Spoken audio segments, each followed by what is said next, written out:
Hello, and welcome to another Tarot with Jay. I've been encouraged to step back on, and I'm doing the Tarot Tobe tag 54321. So it's 5 tarot decks, 4 books, 3 spreads, 2 tells, and 1 piece of advice. So I did for 5 tarot decks. It's any theme you want, and here's my theme. I have recently brought into my collection the Voyager Tarot by James Wanless. So it's going to be 1 tarot deck and 4 that pair with it to make a little tiny collection of 5. This is a beautiful collage, photorealism collage, very, very intricate. So first I'm pairing with Anatomy of a Witch Oracle by Laura Tempest Zagroff, and I just really like, here I see the same circular shape and form in the center, the same wave and triangular base in the bottom. Here we see the same color iteration. The yellows and oranges and whites pop, and the golds bring me into that solar element. Here we see like the blues and the purples and that twist and twine of the yin and the yang and the transformation of the energies. So I love that collection together. I also super like the Voyager Tarot paired with David Paladin's Aquarian Tarot. And once again, I'm sorry, the backs, that was the backs with Anatomy, and this is the backs with Aquarian. And the Aquarian, like, just, oh my God, those pinks, those purples, those golds, that discussion of crystal and melding and work and bringing things up out of the earth. Sorry. Let's go there, here. Let's do this one. Oh, dude, that's so beautiful. There's the gold and the sorrow and the gray points and the lavenders and the morning of the flowers and the 8 of Swords. 8 of Cups, stagnation. 8 of Swords, self-sabotage. I mean, that's I think it's really good. We'll do one more.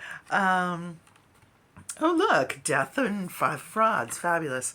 When we see, like, in the death mask from Papua New Guinea, that long nose and that confusion of the rods and that sinewy movement of color, and even the red, the catch of red in the background and then the catch of red in the foreground, that odd salmon bloodlust color. So I think that's really a fabulous pairing too. Okay. We move on to Voyager Tarot with Oracle of Mystic Moments. And we also have, you know, a good color backing. This is like really pretty sagey sage. Dude, those colors, that's amazing. The color and shape and form and texture. I mean, you can almost like taste the petals that are in this combination. And this is the Tower with Eva. So the Tower talks about destruction and Eva talks about lies, which is what brings the Tower down, don't you think? Ooh, here we have 3 of Wands and Abracadabra, and that's just, actually, it's a little hard to see here, but the hand movements are almost the same. So one is doing this, one is doing this, but they're reaching up and out from the stars and to the stars. So, and built on those ledges and layers of sandstone, that knowledge and distance of the past. Okay, so that was Oracle of Mystic Moments, Kat Wellstein with the Voyager Tarot. And then lastly, I want to talk about Voyager with Chris-Anne's Lightseers. This is, Chris-Anne's Lightseers is so conversational, and these backs are like virtually made for each other. And I really like the pocket edition because you can just get right on up in there. You know, we're with Three of Swords and the art. That's 14. Wow.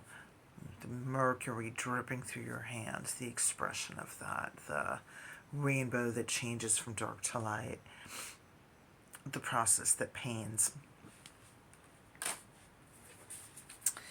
And here we have Four Swords with 9 of Crystals, and you just get that like beautiful align and rest. The red of her t-shirt, the blue of her jeans, it's matched in the cards. The nest-like fronds are like laying into the crystal and support you, support your dreams, support your breast, support your break. So thank you, appreciate that. So this, when I first got this, I wasn't quite sure how it was going to fit into my collection, but clearly it fits just fine.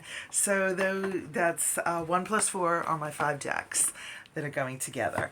And now we move on to prompt number 4, and 4 is 4 books.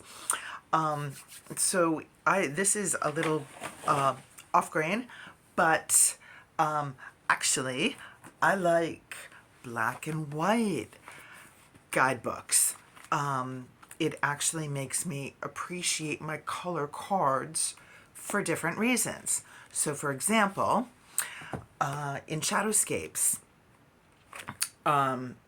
Stephanie Pudman-Law, when I look at the Hierophant card, for example, in the book, I'll come as close as I can, friends. It's in black and white and gray, but there are a lot of details. So I can go nice and slow in that card and go, oh, look, there's a little lizard. Oh, look. Right down here, here's a little swirl. Oh, look, here's a little sun, you know, with the mosaic symbol. And here's a tiny little chameleon with wings. How strange and funny that is. And here is the detail of a lamb on the top of the crosier or crook of the Hierophant, who's in the oak tree, which it brings it somewhere entirely different for me. And then I can grab the color card and I can go, oh, there's the spiral, there's the lizard, there's the crook, there's the lamb. And then when I see this card, I'm like, yes, I know, I understand you. I can see all your tiny little details. I've read you in the guidebook in black and white. Another example of this is in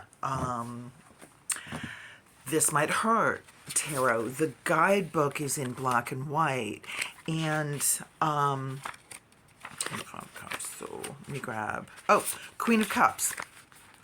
Queen of Cups is drawn holding a bowl of water. She's in a night sky. She's by the ocean.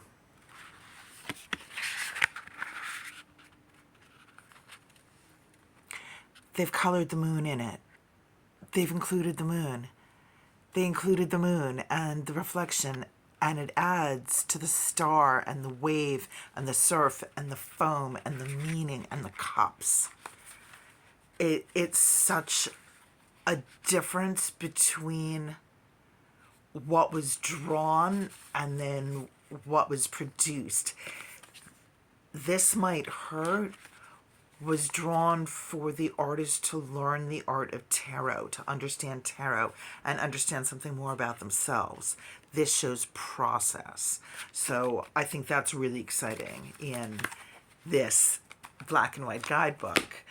Another black and white guidebook I absolutely love is Golden Tarot by Kat Black, and that's just because it has tiny little thumbnail so you know what you're looking at, and then it describes the meaning of the card, and then it describes what you're seeing, and then it describes why those little pieces are chosen into the collage, and then it describes the paintings or the churches or the pieces where they're actually from. So it's art, history, tarot, everything combined into this one little book, and it's just layer and layer. And this is what really collided my interest in 14th century art history and architecture and symbology with tarot, art, symbology, these cards. It was one of the first deck of cards that I bought for myself, that really bridged into one of my personal interests. So it's always been really special for me, and I always wanted to give this little black and white deck a shout out. Our fourth black and white deck is Sacred Mothers and Goddesses from Claudia Olivos. This guidebook is fantastic. The cards are good. I actually use them as altar cards or season cards or specific cards, wish cards, spell cards. I don't specifically like grab them, flip them, read them. But this book is dynamite. So it's a black and white book. Once again, it'll show you, here's Hathor, here's the picture, so you remember what you're looking at and the goddess that you're looking at, and the information so you can glean it back to her for next time. But then it has, it talks about, keywords, why she's there, the stories, why she's chosen, and then Hathor's message, and then call on Hathor when, and there are a couple of bullet points about when that might be relevant for you to work with this energy. And then they have activities and rituals, activities that you can do, things that you can think about, meditations, stuff to go do. And then there's a suggested specific exercise. And then there is a specific spread, how to create an altar, and then correspondences for fruit, incense, and stones, and crystals. So this book is just, that's fantastic. That's a witch book right there. I love it, and I wanted to give it a shout out. Black and white guidebook, and those are my four. Okay, we're moving on to prompt number 3, and prompt number 3 is 3 spreads that I like to do. Okay. The first one is sort of a bibliomancy, cartomancy, and I'll show you with Golden Tarot, which I just referenced for its fabulous guidebook, which I'll actually pop back. So one of the other reasons I like it for this trick is because it has a pop top. So you see my cards, nice and beautiful and shiny. And book fits in there nice, but it's rattly. There's a little bit of room.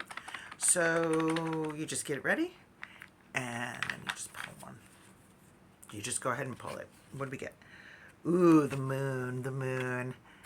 For mystery, magic, path, intuition, precision. It's a major. It's saying go for it. You're on the right track. Go, babe. So let's dive deep and do the thing. And then you pop it back in. Boom. So I like that. It's sort of a variation on dropping a key into a book. You're just popping one card out.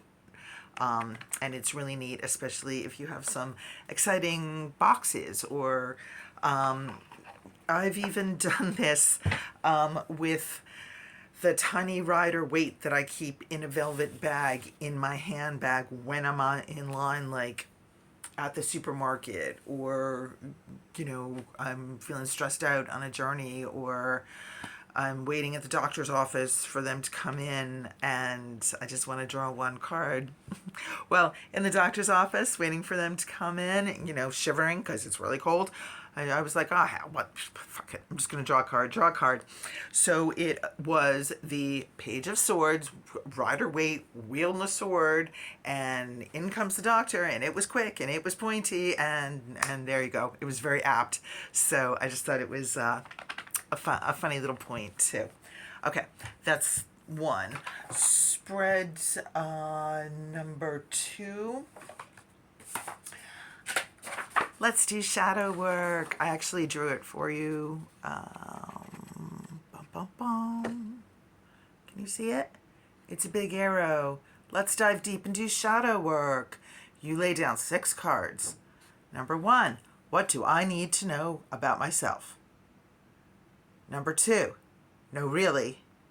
Number 3, no really. Number 4, no really. And then number 5, what will hinder me in this process? And number 6, what will help me in this process? And when you're done, you've drawn a big old descending arrow pointing right at your deep, dark, smarky heart. And then you flip them and read them and spend a little time. You can do it with, obviously, playing cards, tarot, oracle, Lenormand, a lot of ways you can do it, but I just like it. It pokes fun at myself a little bit, and a little bit of the process too, and then it tells you the truth. So that's another reading that I really like. And then my third reading I really like, I'm going to demonstrate with Pagan, Other Worlds. So this is just shuffle and run the cards, right? So listen to that snap, that shuffle. This is, I like doing this best with a deck that has exactly 78 cards. That might seem a little strange, but I'm a person who tends to add the extra add-in cards. If you give me 82 cards, I'm going to read with 82 cards, babe. So, but it works really great with 78. So you shuffle, and when you're ready, you flip the top card. And that's going to be your indicator and tone for the read. This would be 3 of Swords, so it's a message that your heart might not quite be ready to hear. Here it comes. Then you take that one card and put it at the bottom of the deck. Then you do 3 at a time. 1, 2, 3. And click. And who adds to that conversation? It's the Queen of Pentacles. And she's like, no nonsense, my dear. Let's go. And then you put those at the bottom. And you run through the deck the Emperor, backing up that message. You can read every card like a conversation and add to the sentence, or you can just run them and see who comes up. Very often in this, for me, especially with the Stake Pagan, it'll be a lot of court cards and a lot of these majors. This deck has a lot to say to me. So I get a lot of the face cards on this one. Or you can just start running, get into a rhythm. Justice, Queen of Wands,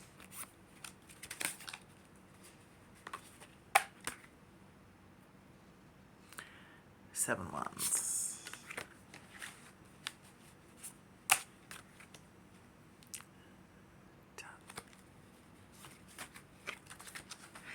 So I think this is just a really relaxing way to go through your cards, get to especially get to know a deck, or I don't know, it just has a real smooth, relaxing cadence. 2 of Swords. Alrighty. We're going to talk about 2 tells that I do. You might have seen them. One of them is that I shake cards when I'm finished to reset them. I like to give them just a little shake in the box. And then very often after I shuffle, before I start, I'll tap them. And for me, that draws the message out. It sets it in place. It brings it up to the surface. So my 2 tells are for handling cards. Before I begin, there's a tap, and after I'm done, there's a shuffle. in the box. So, lastly, I do have a piece of advice for you. It's really funny. I think it's really funny. It took me a while to take this advice myself, but here's my advice, and it actually has to do with pagan otherworlds. If you have this, like many of us do, I spent a long time not wanting to break the seal. I was opening it backwards, little tuck box, opening it from the bottom all the time, trying not to bust it. Now, here's what I want to say about Usi and the creators. Boy, howdy, are these people good designers, man. They designed a gorgeous deck. They designed a gorgeous finish. They designed a gorgeous book. They designed really, really pretty packaging, little postcards that come with it, little stickers, paper. They designed all the things, including they designed the little sticker. They designed it to be opened. It has a little curved where you're supposed to open it. It has little perforated points so you don't actually I opened mine and you can still see the stamp. It's not like it's torn. It didn't tear the box. The sweet little creatures down here are still having their sweet little conversation within it. And extra added bonus, when you open it, it's designed like this. It hinges back. It hinges back and opens up. It's really pretty. It's designed for you to actually take the cards out. And it has a tiny message. It said, "Let the future enter you." Let the future enter you. Isn't that cool? So, don't miss out. Don't miss out. She designed it. They designed it. They designed it to be handled, to be opened. Do the thing. Use the tarot. Open the box. Have all the fun. Answer the tags. Thank you so much for joining me. Yay. It's been Jay, and it's been Tarot with Jay. I really appreciate being offered this opportunity, and I will be speaking with you next time. Have a wonderful witching day.